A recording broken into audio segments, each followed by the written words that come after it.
ओम श्री परमात्मे नमः। श्रीमद् भगवद गीता के 6ठे अध्याय का महात्म्य।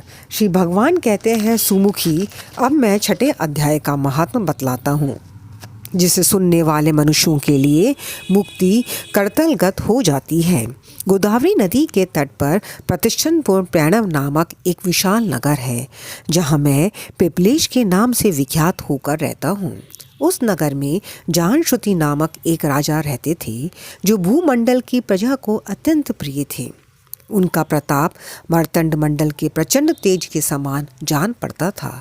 प्रतिदिन होने वाले उनके यज्ञ के धुएं से नंदनवन के कल्प वृक्ष इस प्रकार काले पड़ गए थे, मानो राजा की असाधारण दानशीलता देखकर वे लज्जित हो गए हों। उनके यज्ञ में प्राप्त पुरोडश के रसास्वादन में सदा आसक्त होने के कारण देवता लोग कभी प्रतिष्ठनपुर को छोड़कर बाहर नहीं जाते थे।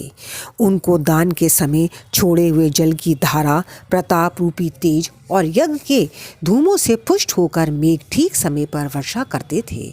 उस राजा के शासनकाल में ऋतुओं खेती में होने वाले 6 प्रकार के उपद्रवों के लिए कहीं थोड़ा सा भी स्थान नहीं मिलता था और अच्छी नीतियों का सर्वत्र प्रसार होता था। वह बावली, कुएं और पोखरे खुदवाने के बहाने मानो प्रतिदिन पृथ्वी के भीतर की निधियों का अवलोकन करते थे।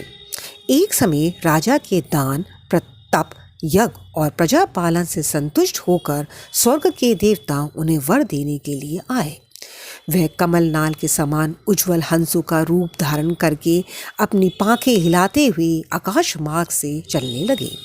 बड़ी उतावली के साथ उड़ते हुए वह सभी हंस परस्पर बातचीत भी करते जाते थे।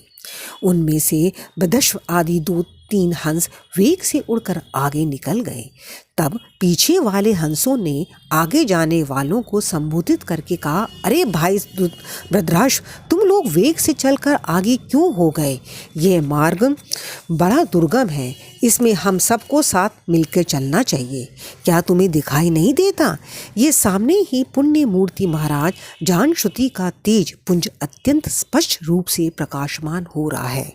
उस तेज से भस्म होने की आकांक्षा है, अतः सावधान होकर चलना चाहिए।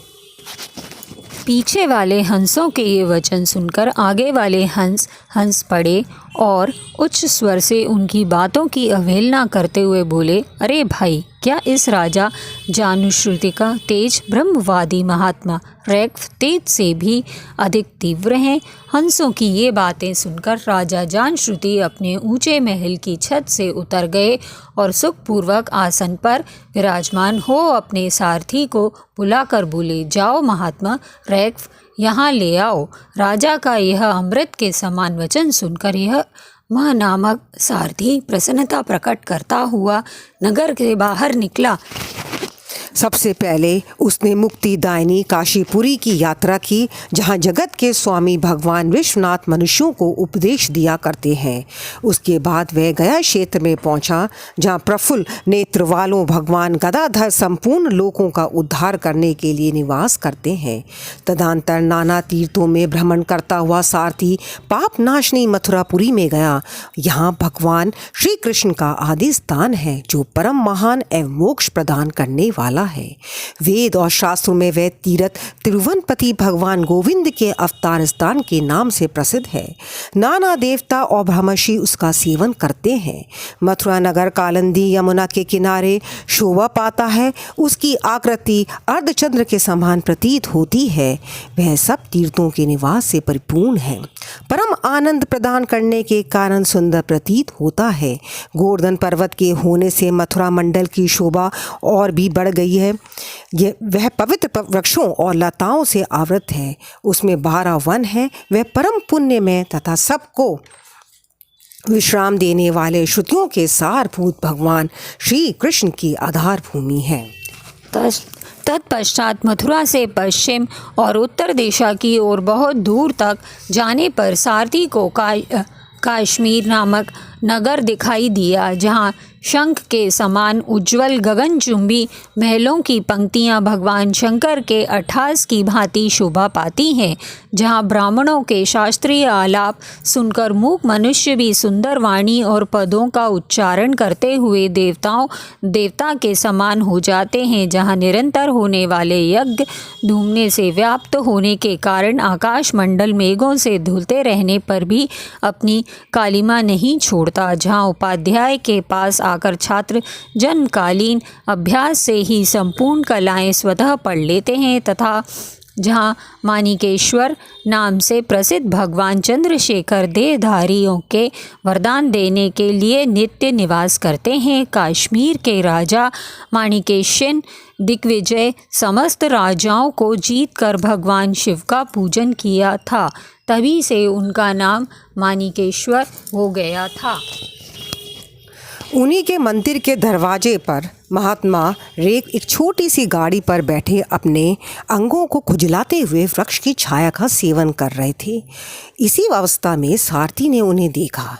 राजा ने बताए हुए भिन्न भिन्न चिन्हों से उसने शीघ्र ही रेक को पहचान लिया और उनके चरणों में प्रणाम करके कहा, ब्राह्मण, आप किस स्थान पर रहते हैं?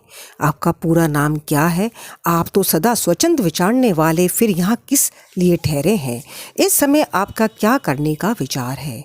सारथी की ये वचन सुनकर परम आनंद में निमग्न महात्मा रेक ने कुछ सोचकर उससे कहा, यद्यपि हम पूर्ण काम हैं, हमें किसी वस्तु की आवश्यकता नहीं है, तथापि कोई भी हमारी मनोवृत्ति के अनुसार परिचारा कर सकता है। रेक हार्दिक अभिप्राय को आदरपूर्वक ग्रहण करके सारथी धीरे से राजा के पास चल दिया।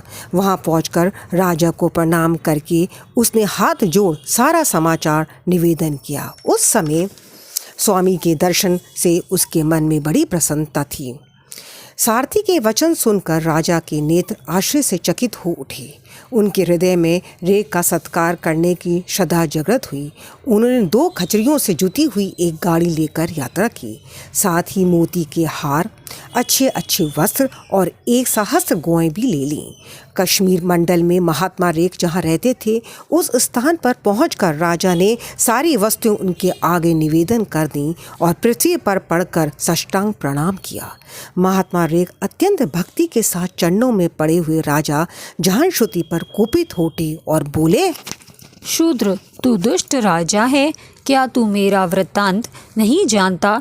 यह खच्चरियों से जुटी हुई अपनी ऊंची गाड़ी ले जा। ये वस्त्र, ये मोतियों के हार और ये दूध देने वाली गौएं भी स्वयं ही ले जा। इस तरह आज्ञा देकर रेक राजा के मन में भय उत्पन्न कर दिया। तब राजा ने शाप के भय से महात्मा रेक के दोनों चरण पकड़ लिए और अब भक्ति पूर्वक कहा, ब्राह्मण, मुझ पर प्रसन्न होइए। भगवान, आप में यह अद्भुत महात्म्य कैसे आया? प्रसन्न होकर मुझे ठीक ठाक बताइए।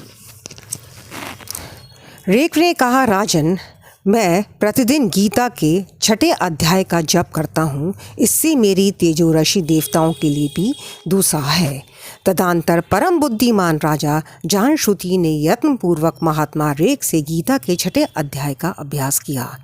इससे उन्हें मोक्ष की प्राप्ति हुई। इधर रेक भी भगवान मणिकेश्वर के समीप मोक्षदायक गीता के 6 अध्याय का जप करते हुए सुख से रहने लगे। हंस का रूप धारण करके वरदान देने के लिए आए हुए देवता भी विस्मित होकर स्वेच्छा अनुसार चले गए। जो मनुष्य सदा इस एक ही अध्याय का जप करता है वह भी भगवान विष्णु के ही स्वरूप को प्राप्त होता है। इसमें तनिक भी संदेह नहीं है। हरे कृष्णा।